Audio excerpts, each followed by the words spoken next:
The galaxy was vast, its stars scattered like shards of glass across an endless void.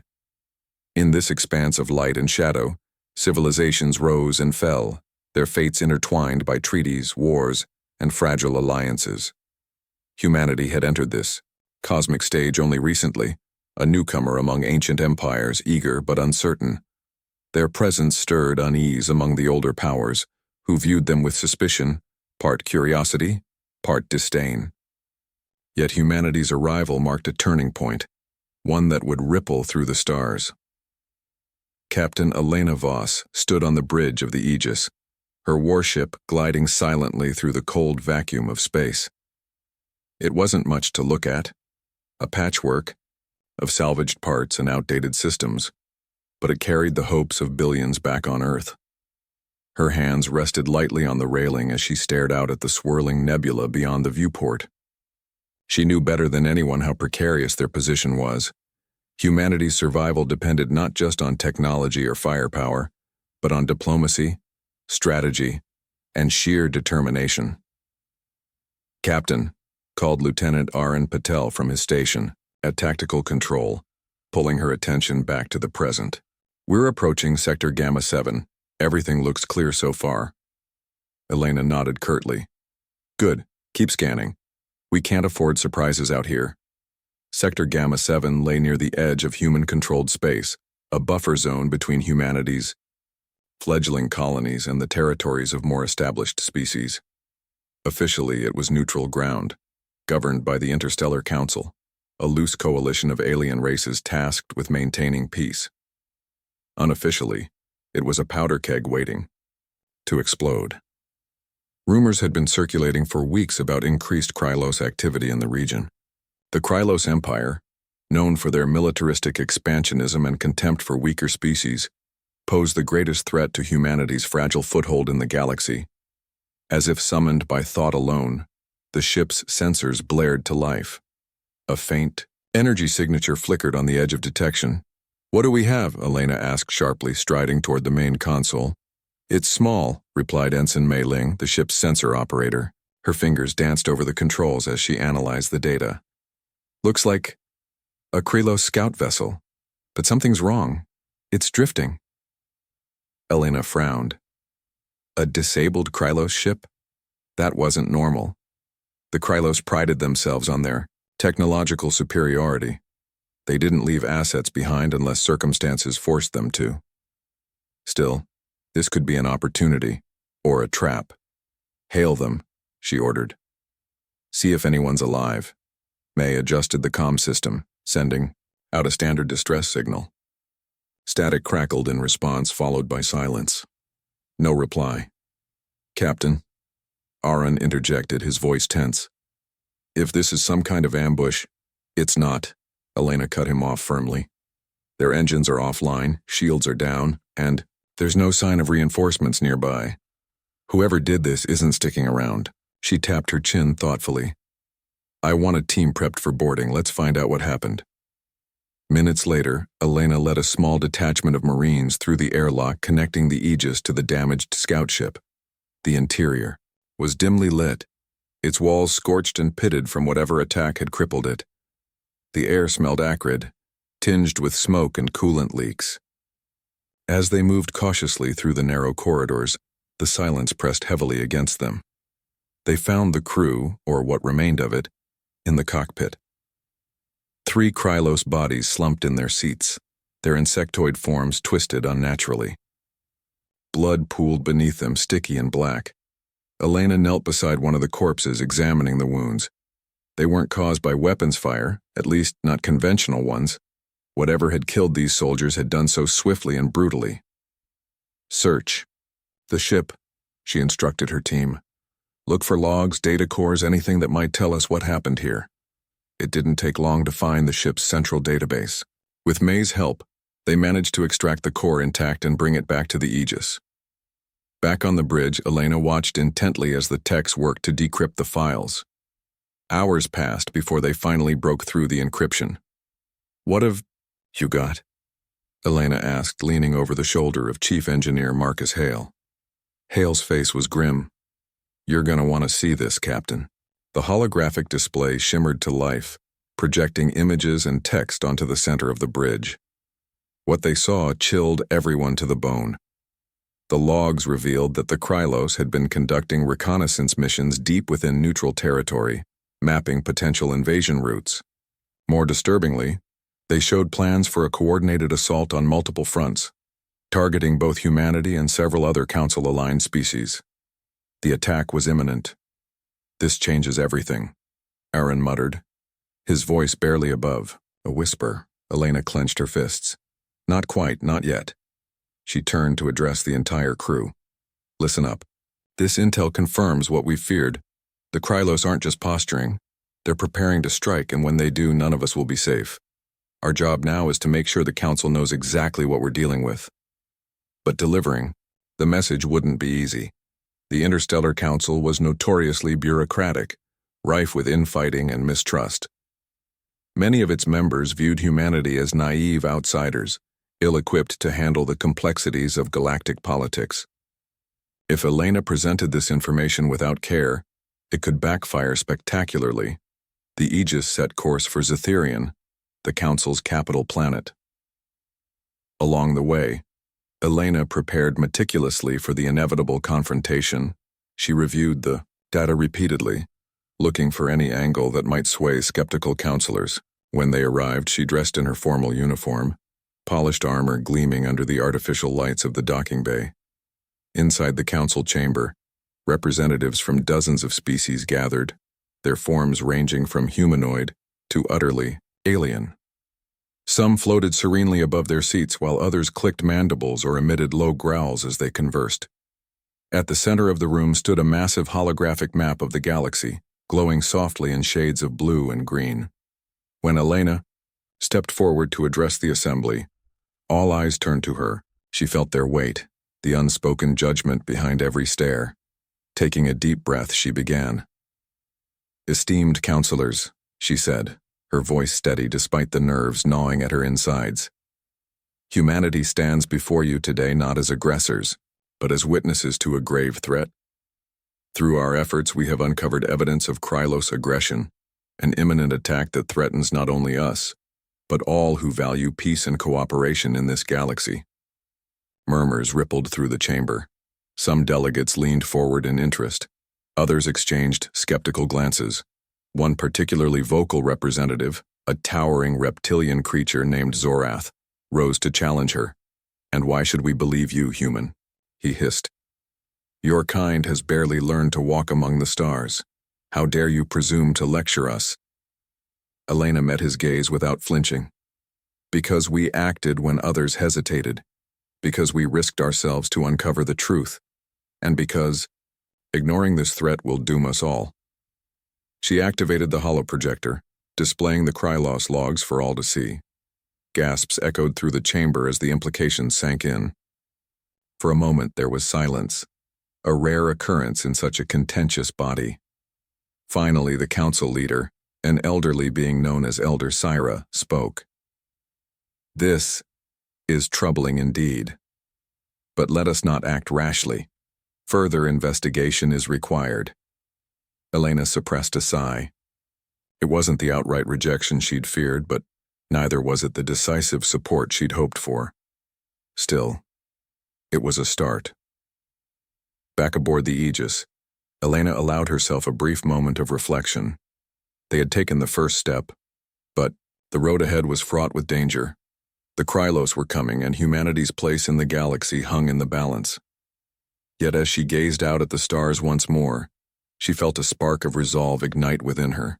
Whatever challenges lay ahead, humanity would face them, not with brute force, but with courage, ingenuity, and an unshakable belief in their right to exist among the stars.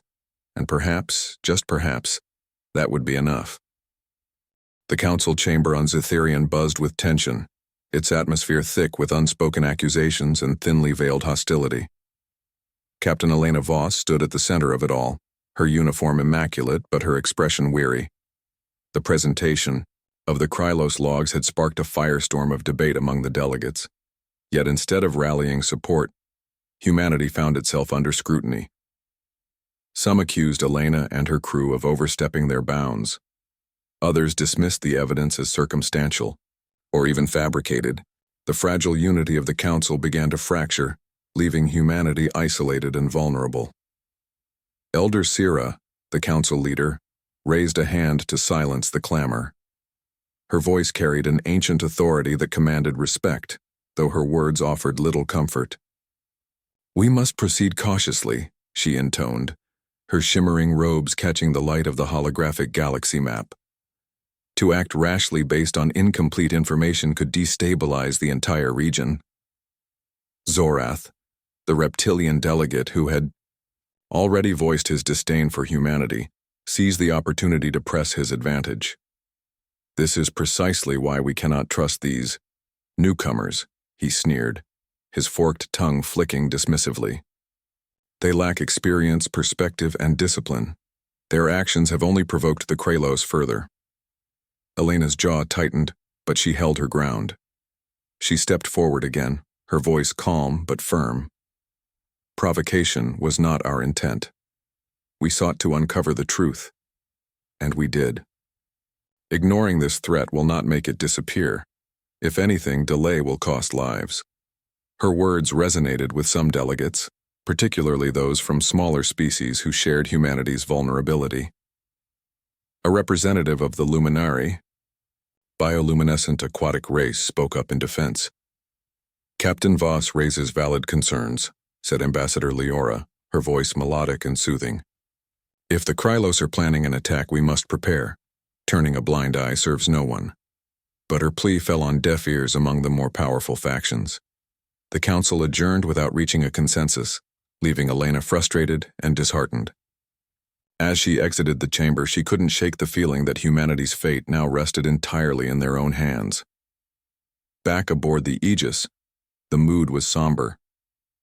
The crew gathered in the briefing room, their faces reflecting a mix of exhaustion and determination. Elena addressed them directly, her tone measured but resolute. "The council isn't going to help us," she admitted. "Not yet, anyway. But that doesn't mean we're powerless. We've proven we can act decisively when it matters most. Now, we need to prepare for whatever comes next." Lieutenant Aaron Patel shifted uncomfortably in his seat. While loyal, to the core he harbored doubts about their ability to face the Krylos alone. "Captain," he began hesitantly, "with all due respect, we're outgunned. Our weapon systems are outdated, and our shields wouldn't hold up against even a single Krylos cruiser. What exactly are we supposed to do if they come knocking?" Elena locked eyes with him, her gaze unwavering. "We adapt, we innovate, and we fight smarter, not harder. This ship may not be the strongest, but it's fast, agile, and crewed by people who refuse to give up. That's our edge." Her words bolstered morale, but the reality remained stark. The Aegis docked at a remote orbital station for emergency upgrades, where engineers worked around the clock to enhance its capabilities.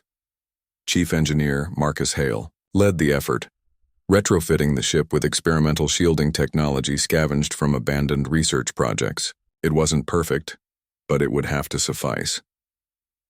Meanwhile, tensions simmered within the crew.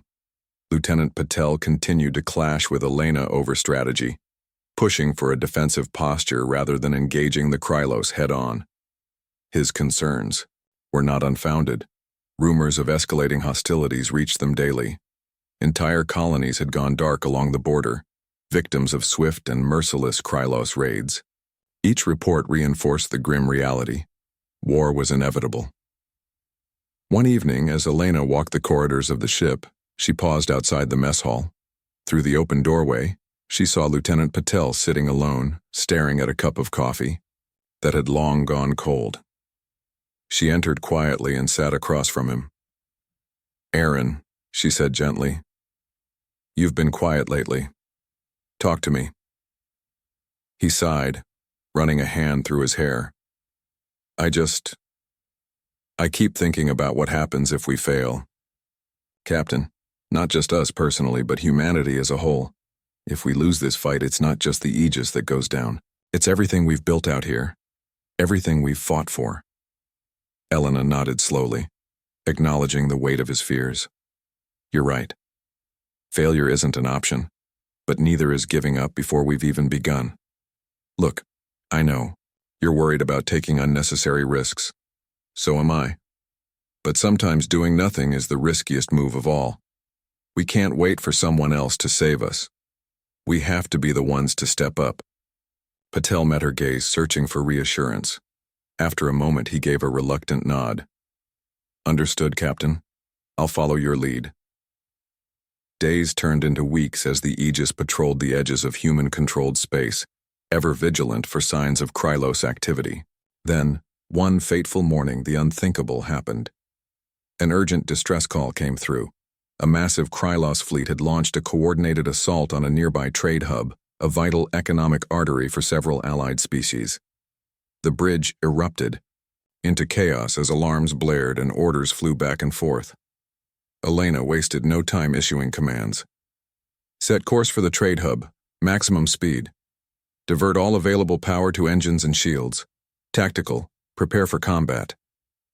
As the Aegis raced toward the conflict, the scope of the devastation became clear. The once thriving hub was engulfed in flames, its infrastructure reduced to drifting wreckage. Survivors clung to escape pods, their cries for help crackling over the comm channels. The Krylos ships loomed like predators, methodically picking off stragglers. We're outnumbered 10-1, Patel reported grimly. Engaging them directly would be suicide. Elena clenched her fists, her mind racing. Then we don't engage directly. May, scan for any weaknesses in their formation. Marcus, bring the experimental shielding online. I want full coverage. Communications. Broadcast a warning to the survivors and direct them toward our position. The crew sprang into action, each member focused on their task. May identified a gap in the Krylos blockade, a narrow corridor between two larger vessels, where their sensors overlapped imperfectly. It was risky, but it might provide a window for escape. Here's the plan, Elena announced. We use our agility to slip through that gap, create a diversion, and draw their attention away from the survivors. Once we've got them focused on us, we'll break off and regroup. Understood? The crew acknowledged in unison, their resolve hardening. The Aegis surged forward, weaving through debris fields and narrowly avoiding enemy fire. Its small size and speed allowed it to dart unpredictably, frustrating the larger Krylos ships. For a brief moment, they succeeded in drawing the enemy's focus, giving the survivors precious time to flee. But the reprieve was short-lived. One of the Krylos cruisers broke formation, turning its formidable arsenal on the Aegis. Shields flared as energy blasts hammered the hull, sending shockwaves rippling through the ship.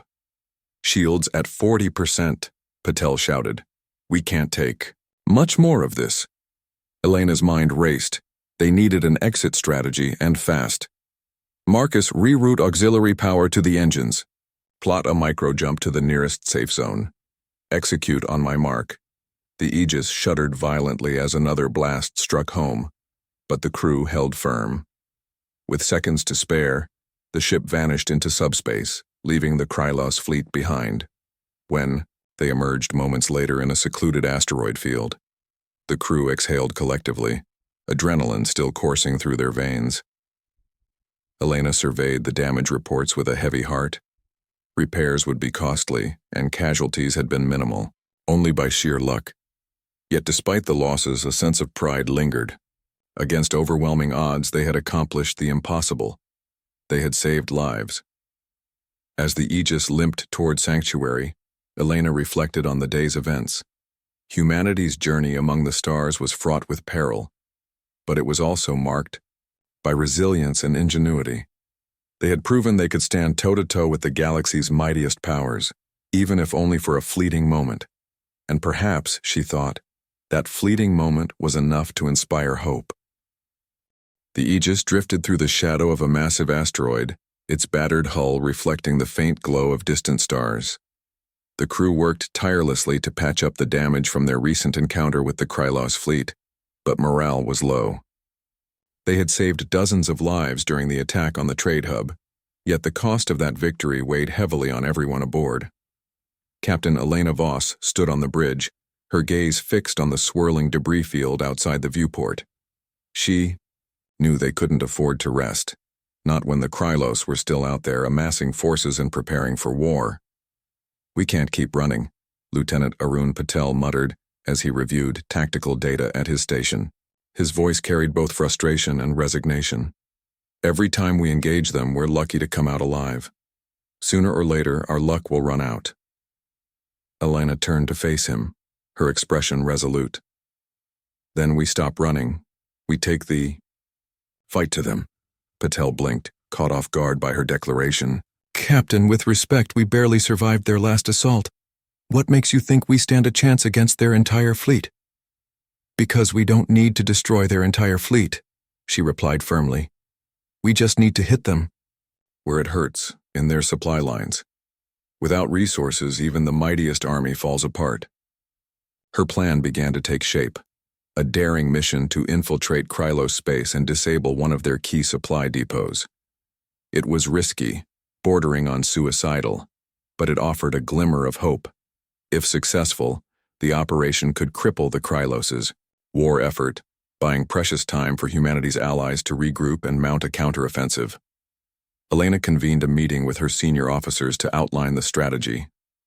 The briefing room buzzed with tension as she projected a holographic map of Krylos-controlled territory onto the table. A red marker pulsed ominously over a heavily fortified depot located near the edge of their domain. "This is Target Alpha," Elena explained, pointing to the pulsing dot. "It's one of their primary logistics hubs, funneling weapons, fuel, and reinforcements to the front lines. Taking it out won't end the war, but it'll slow them down significantly." Chief Engineer Marcus Hale leaned forward, his brow furrowed. "Even if we manage to get close enough to plant explosives, how do we escape? That place is crawling with patrols." "That's why we're not going alone," Elena said. She glanced at Ensign Mei Ling, who nodded and brought up additional markers on the map. "I've reached out to some sympathetic factions, the Luminari, the Varnock Collective, and a few others. Together, we'll form a small coalition force. Each ship has its strengths, and we'll use them to cover each other's weaknesses." Lieutenant Patel crossed his arms, skepticism etched across his face. "And what happens if they turn on us mid-mission? Trusting strangers isn't exactly a winning strategy." "It's a calculated risk," Elena admitted. "But sitting back and waiting for the Krylos to crush us isn't an option either. Sometimes survival means taking chances." After much deliberation, the plan was finalized. The Aegis would lead the coalition fleet into enemy territory, relying on stealth and speed to reach the depot undetected. Once inside, sabotage teams would plant charges at critical points while the ships provided cover. Then, they'd make a break for neutral space before the Krylos could respond in full force. The journey to Krylos space was fraught with danger. The coalition fleet moved cautiously, sticking to uncharted routes and using sensor baffles to mask their presence. Tensions ran high among the crews, many of whom had never fought alongside humans before. Despite their shared goal, old prejudices lingered, manifesting in wary glances and terse exchanges. On board the Aegis, Elena made a point of visiting the other ships personally, fostering trust through open communication. She met with Ambassador Leora of the Luminari, whose bioluminescent skin shimmered softly in the dim light of her vessel's conference room. "You understand the risks involved?" Leora asked, her melodic voice tinged with concern. "If the Krylos discover us, none of us may return." Elena nodded. "I do. But I also know that doing nothing guarantees failure. If we succeed, this mission could turn the tide of the war. Isn't that worth fighting for?" Leora studied her for a long moment before offering a slight smile. "You remind me of my people. Resilient, determined, unwilling to surrender. Perhaps there is wisdom in trusting you after all." As the coalition approached the depot, the stakes grew higher with every passing second. The facility loomed ahead, bristling with turrets and surrounded by patrol ships. Elena gave the order to initiate the final phase of the operation. "All right, everyone," she said over the comms. "This is it. Stick to the plan, watch each other's backs, and stay sharp. Good luck." The sabotage teams deployed in shuttles, slipping past the outer defenses under cover of darkness. Inside the depot, chaos erupted as explosions rocked the structure, disabling power grids and collapsing storage units. Meanwhile, the Coalition fleet engaged the patrol ships, drawing their attention away from the saboteurs. But just as the mission seemed to be succeeding, betrayal struck. One of the Allied ships, a sleek cruiser belonging to the Varnock Collective, turned its weapons on the Aegis. Its captain broadcast a message over the open channel. "To the Krylos Empire," he sneered, his voice dripping with malice. "Consider this our tribute. Humanity and their lapdogs are yours to finish." Panic rippled through the Coalition. The sudden betrayal left them exposed, and the Krylos wasted no time launching a counterattack. The Aegis found itself surrounded, its shields flickering dangerously low. "Captain," Patel shouted, his voice urgent. "We can't hold them off much longer." Elena clenched her fists, her mind racing. They were outnumbered, outgunned, and running out of options. But then she remembered something Marcus had mentioned earlier. The experimental shielding system still had untapped potential. "Marcus," she barked, "divert all remaining power to the shields. Activate the overload protocol. I want maximum coverage for 30 seconds. After that, we're on our own." The engineer hesitated, knowing the strain could fry the system entirely. "Are you sure about this?" "No," Elena admitted, "but desperate times call for desperate measures." With the shields momentarily reinforced, the Aegis executed a series of evasive maneuvers, weaving unpredictably through the enemy formation. Its agility allowed it to dodge incoming fire while retaliating with precision strikes against vulnerable targets. For a brief window, the Krylos were thrown into disarray, giving the sabotage teams enough time to complete their mission. "Charge is armed and ready to detonate," May called out triumphantly. "Do it," Elena ordered. The depot erupted in a brilliant explosion, sending shockwaves rippling through space. Patrol ships scrambled to retreat as debris rained down around them. Seizing the opportunity, the Aegis led the surviving Coalition ships in a daring escape, narrowly avoiding destruction as they jumped to hyperspace. Back in neutral territory, the battered fleet regrouped, counting their losses. Many lives had been sacrificed, including key members of the Aegis's crew. Yet, despite the heavy toll, there was a sense of quiet pride. They had accomplished the impossible. They had struck a blow against the Krylos that would reverberate throughout the galaxy. As Elena stood on the bridge, gazing at the stars once more, she felt a renewed sense of purpose.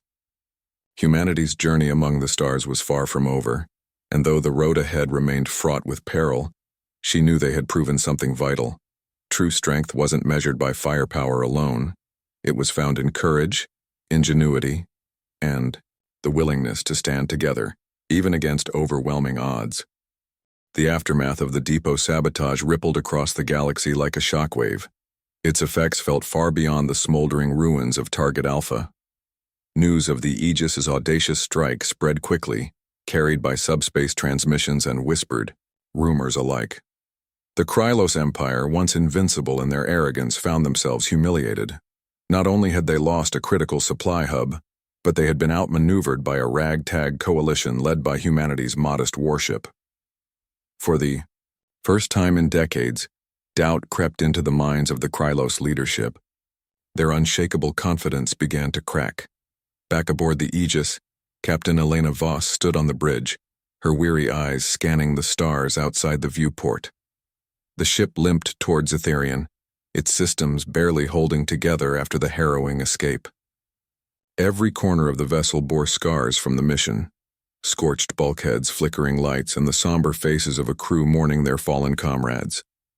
Yet despite the losses, there was an undercurrent of pride. They had done the impossible, proving that humanity's place among the stars was earned through courage and ingenuity, rather than brute force. As they approached the council chamber once more, Elena prepared herself for another confrontation.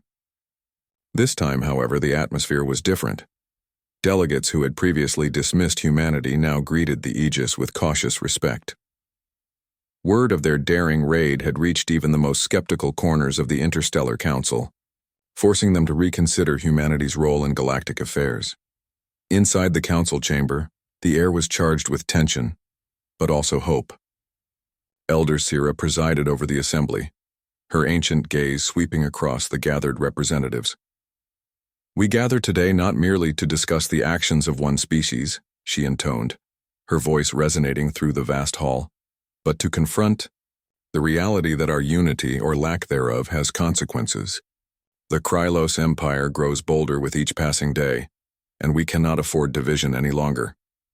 Elena stepped forward, her uniform bearing the marks of battle, but her posture unwavering. She addressed the council not as a petitioner this time, but as a leader who had proven her worth. Her voice rang clear and steady, carrying both conviction and resolve. "Humanity came to this galaxy seeking peace and partnership," she began. "What we found instead was a fractured alliance, paralyzed by mistrust and indecision. We acted because we had no choice. If we had waited for consensus, countless lives would have been lost. But let me be clear, we did not act alone. Brave allies joined us in the face of overwhelming odds, risking everything to strike a blow against tyranny. Together we showed the Krylos and perhaps yourselves that strength lies not in dominance but in unity." Her words struck a chord, stirring murmurs of agreement among the delegates. Even Zorath, the reptilian representative who had once mocked humanity's naivety, seemed uneasy. His earlier disdain had softened into reluctant acknowledgement. "Ambassador." Leora rose to speak, her bioluminescent form glowing softly in the dim light of the chamber. "Captain Voss speaks truth," she said, her melodic voice soothing yet firm. "Her actions remind us of what it means to stand together, even when fear threatens to divide us. If we wish to preserve the fragile balance of this galaxy, we must follow her example." Elder Sira nodded gravely. "Then let us act decisively. Humanity has earned its place at this table, not through conquest, but through courage and sacrifice. Let us extend that same trust to all who seek peace." The council voted unanimously to declare the Krylos Empire a threat to galactic stability, authorizing a unified response to their aggression. It was a historic moment, marking the first time in years that the council had taken such decisive action. Humanity, once viewed as insignificant outsiders, now stood alongside the galaxy's oldest powers as equals.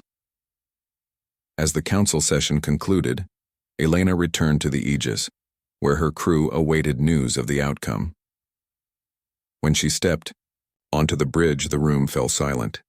All eyes turned to her, searching for answers. "They've agreed to unite," she announced, her voice tinged with relief. "The Krylos will face the full might of the Council's forces. We've bought them time to prepare." Cheers erupted, though tempered by the weight of recent sacrifices. Lieutenant Arun Patel approached her, his usual skepticism replaced by quiet admiration. "You did it, Captain," he said simply. "You made them listen." Elena shook her head. "Not just me, all of us. Every decision, every risk, every life lost, it mattered. We proved that humanity belongs here." Later that evening, Elena retreated to her quarters, seeking a rare moment of solitude. She removed her uniform jacket and sat by the small viewport, gazing out at the endless expanse of stars. The journey ahead would still be fraught with challenges. The Krylos were far from defeated, and rebuilding trust within the Council would take time. But for the first time, she allowed herself to feel a glimmer of hope. In the days that followed, the Krylos sent envoys to negotiate peace, a desperate attempt to salvage their crumbling reputation. While many doubted the sincerity of their offer, the Council agreed to mediate talks, marking a turning point in interstellar relations. Humanity played a key role in these discussions, advocating for terms that prioritize justice and cooperation over vengeance. On board the Aegis, the surviving crew reflected on their journey. Chief Engineer Marcus Hale tinkered with the ship's battered systems, muttering about duct tape miracles. Ensign Mei Ling reviewed sensor logs, marveling at how close they'd come to disaster. And Lieutenant Patel stood on the bridge, beside Elena, watching as the Aegis entered orbit around a newly liberated colony world. "We've come a long way," Patel remarked, his tone thoughtful. "From being ridiculed to earning respect. It's surreal." Elena smiled faintly. It's just the beginning. There's still so much work to do. But I believe we're ready for whatever comes next. As the Aegis descended toward the planet, below its hull gleaming faintly in the sunlight, Elena felt a renewed sense of purpose. Humanity's place among the stars was no longer questioned. It had been forged through fire and sacrifice. True strength, she realized, wasn't measured by power or technology alone. It was found in the willingness to stand up for what was right, even when the odds seemed insurmountable. And as she looked out at the horizon, where the stars stretched endlessly before her, she knew that humanity's story among the cosmos was only just beginning. The end.